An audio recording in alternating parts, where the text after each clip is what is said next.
ప్రభుత్వ కార్యాలయాలనే అయిపోతాయి. ఇప్పటికే ఆ జడ్జిల క్వార్టర్స్ అయిపోయినాయి, ఎమ్మెల్సీల క్వార్టర్స్ అయిపోయింది, తర్వాత ఐఏఎస్లు ఐపీఎస్లు అయిపోయింది, ఆ ప్రభుత్వ ఉద్యోగులకి ఎన్జిఓలకు సంబంధించినటువంటి క్వార్టర్స్ అవుతున్నాయి, అయిపోయినాయి.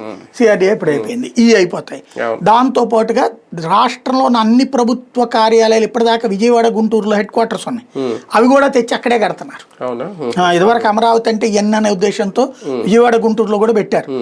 ఇప్పుడు అవన్నీ కూడా లైక్ మన దాన్ని ఏమంటారు, ఈ ఫైనాన్షియల్ కి సంబంధించి చూసేటటువంటిది అట్లా అన్ని కూడా తీసుకొచ్చి ఇప్పుడు అమరావతిలోనే కడుతున్నారు.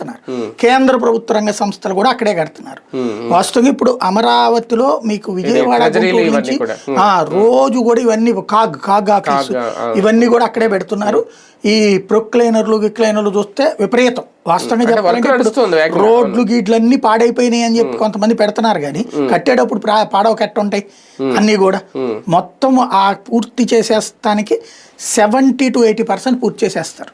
2029 కల్లా 70% పూర్తి చేసేస్తారు. ఈ ఇన్నర్ రింగ్ రోడ్ అది ప్రారంభ దశ అవుతుంది. అవన్నీ మళ్ళీ మేము వస్తేనే కట్టగలం, ముగ్గురు ఉంటాం కదా అన్నటువంటి పాయింట్తో వెళ్తారు. ఒక చోట కేంద్రీకృతం చేస్తున్నారు అమరావతిలో, లేదంటే అమరావతి సంబంధించిన అభివృద్ధిని అనేది. కానీ దానివల్ల ఎంతవరకు పాపులేషన్ కానీ, ఇప్పుడు ఒక హైదరాబాద్ ఇవాళ రాశారు 20 ఏళ్లలో హైదరాబాద్ లాంటి